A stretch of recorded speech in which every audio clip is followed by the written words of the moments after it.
For a show about how fascism cloaks itself in patriotism, Amazon was looking for an actor to play a bad boy with a violent past and a guilty conscience, and they cast an ex-IOF soldier who in 2016 has given an interview about the various atrocities he was a part of, and you have to ask, does anyone involved with this show see the irony? Before I talk about that interview, which is very heavy, on a lighter note, this is not real. I've seen multiple videos covering this story and then adding this. This is not happening. Discussing fish is not an actual thing. Please stop sharing this. It might give them ideas. I'd like to talk about why people are taking issue with this casting for this character who gets moments like this. I figured you boast about it to Homelander.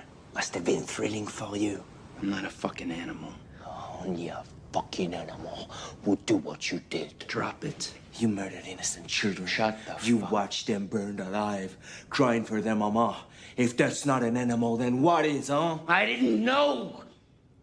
The interview is still up. It was from Ynet News. It's from 2016. I'm going to try to summarize this stuff. You can pause to read if you'd like, but basically one of the first points is talking about going into a family's home in the middle of the night and taking their 18-year-old daughter. It's about taking that girl to Israeli intelligence, Shin Bet, and seeing 8 other girls, and they were all in a room together. They closed the door in your face. Suddenly something happened to me there. I went aside, took off my equipment, and just fell apart. Everything drained into this. He found his actions as part of the apartheid so appalling that he had to get a therapist and then had to find another. He talks about serving in Nablus, standing at a checkpoint, not letting a father pass with a sick child because the army said to not let anyone pass. Next day, someone's arrested and a weapon is found in his drawer. You and your friends attack him, you beat him up. Today, he was a commander during a week-long operation in the same place. Children threw stones at us, there were disturbances, and my friend fired a bullet. Now, I find that to be incredibly vague, and I'm curious if that means his friend shot a child for throwing stones. It goes on to say, someone is transporting fruit, so you disassemble the entire truck and open all the watermelons for him. Make jokes. Talks about after he got out of the IOF, basically having a death wish, going to India, and becoming a drug addict. Talking about escaping into hallucinations, thinking about his childhood in the army, lots of hallucinations, lots of paranoia, lots of smiles. You'll notice with this interview, it's a whole lot of self-pity. It's a lot of talk about him and not a lot of talk about the actual effects that his unit had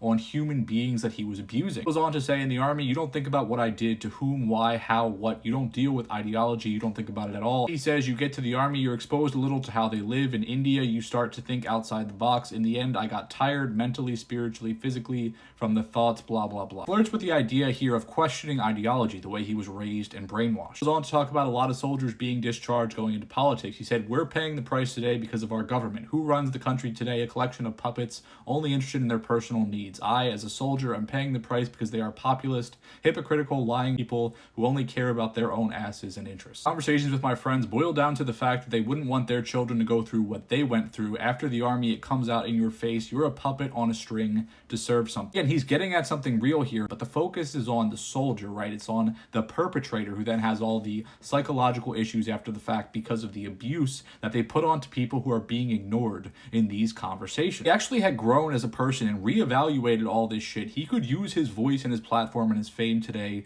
to speak on things. The closest he came to that was in 2024 when he wrote on social media that Netanyahu was a serious piece of shit and the main person responsible for the greatest failure we have ever known, which is the fucking truth. And then he deleted it and posted a message that was much calmer. Today, it goes without saying, no soldier that's ever been involved with any type of ethnic cleansing or apartheid should be in our entertainment. We do not need this stuff in our film and TV, which gives us an escape from that. It gives us a way to combat that stuff, right? Especially with the message of the boys. I don't want to see soldiers or government assets that have been involved in abusing civilians, no matter where they are from, whether it's Israel or Saudi Arabia, the US, Russia, whatever it is, I don't want to see it. Likeable roles like this are how groups like that launder their image. It is not acceptable.